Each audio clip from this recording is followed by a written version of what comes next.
E agora, para fechar essa parte, nós vamos falar de domínio de integridade, que é uma coisa que aí, para mim, o melhor exemplo é vocês contrastarem o conjunto dos inteiros com o conjunto das matrizes, pensando na multiplicação. No conjunto dos inteiros, vocês falam assim, ó, se A vezes B é igual a zero, então ou A é zero ou B é zero. Essa propriedade vale para os inteiros. Mas ela não vale, por exemplo, para o conjunto das matrizes 2 por 2. Você pega duas matrizes 2 por 2, que nenhuma das duas é a matriz nula, multiplica e o resultado final dá a matriz nula. Quem faz isso a gente chama de divisor de zero. Então, ó, pega um anel, um elemento que não é nulo é chamado de divisor de zero. Se existe outro elemento que também não é o zero, mas na hora que você multiplica os dois, dá o zero. Um domínio de integridade vai ser exatamente um anel que não possua divisores de zero. Ele tem que ser comutativo, ou seja, a multiplicação dele tem que ser comutativa. Ele tem que possuir o 1 e não pode possuir divisores de zero. Então, exemplo, conjunto dos inteiros é um domínio de integridade. Os racionais, os reais, os complexos também. Nesse conjunto vale que se A vezes B é zero, ou A é zero ou B é zero. Agora, quando você pega, por exemplo, o Z6, vamos pegar o Z6. O Z6 não é um domínio de integridade. Por quê? Em Z6, quanto que é 2 vezes 3? 2 vezes 3 é 6. Qual o resto da divisão de 6 por 6? 0. Então, 2 vezes 3 é 0. Portanto, nem o 2 é 0, nem o 3 é 0, mas na hora que você faz 2 vezes 3, dá 0. Então, o Z6 não é um domínio de integridade. Na verdade, só vai ser domínio de integridade quando o número m for um número primo.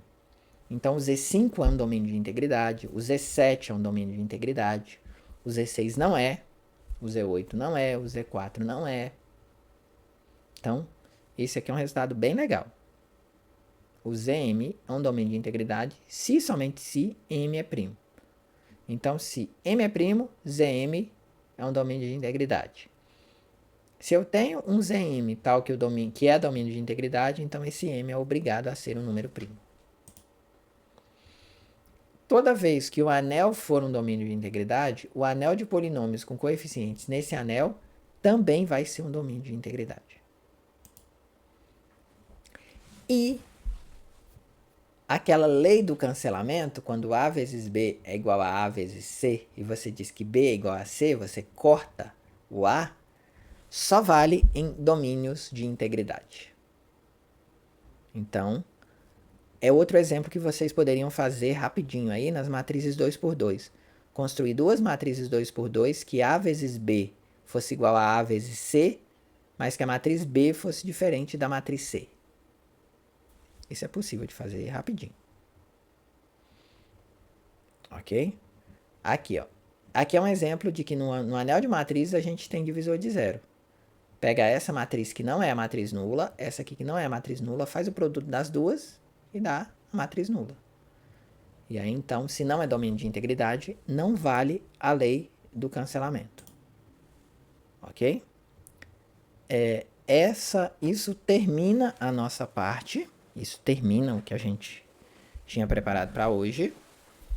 E essa ideia de agora mexer com uma estrutura chamada anel é de novo para generalizar conjuntos que vocês conhecem. Então, os inteiros é um anel, os racionais é um anel, os reais é um anel, os complexos formam um anel, o conjunto das matrizes 2 por 2, 3 por 3 também formam um anel, e esse anel é não comutativo. O Zn forma um anel, e vocês conhecem agora subanéis e ideais, subconjuntos dos anéis que têm propriedades específicas. Então, essa é a parte é a segunda estrutura algébrica que a gente está vendo. Uma delas é grupo e a outra é anel. E a última estrutura algébrica que a gente vai ver se chama corpo. Se vocês já fizeram álgebra linear, vocês vão entender que espaço vetorial também é uma estrutura algébrica. mas ela é um pouquinho diferente. Porque qual a diferença do espaço vetorial para o anel? Bom, a semelhança é que as duas precisam de duas operações. Mas no anel, você tem soma e você tem produto, multiplicação de verdade.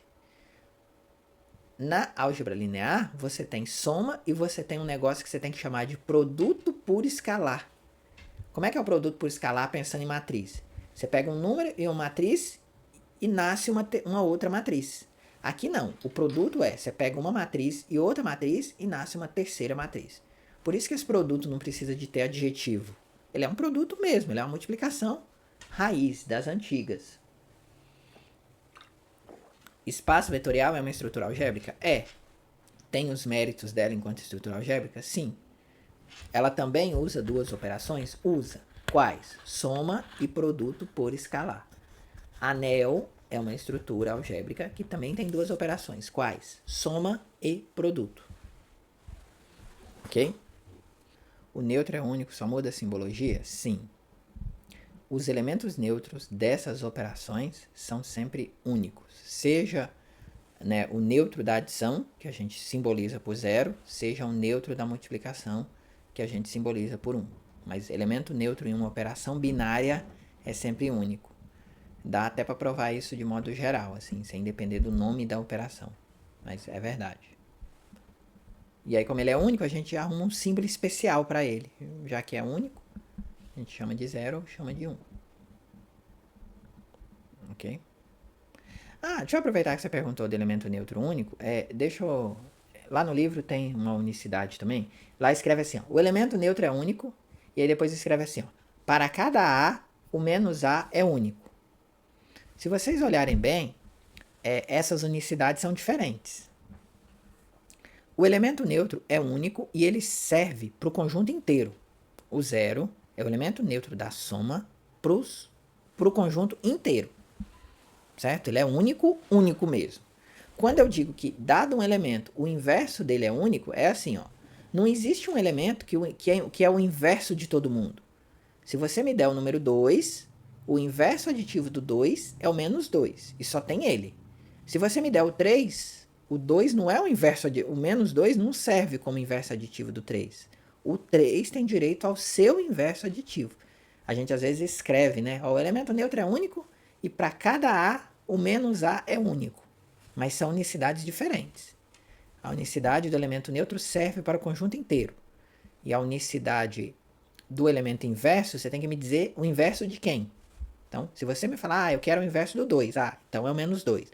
Mas alguém serve para ser o inverso do 2? Não. Agora, aí se você falar, eu quero o inverso, aí eu te pergunto, de quem? Do 3. Então, agora, o menos 3 é o inverso do 3, o inverso aditivo, né? Do 3. Então, cada elemento tem o seu, mas não existe um inverso que sirva para todos. Mas também é um tipo de unicidade.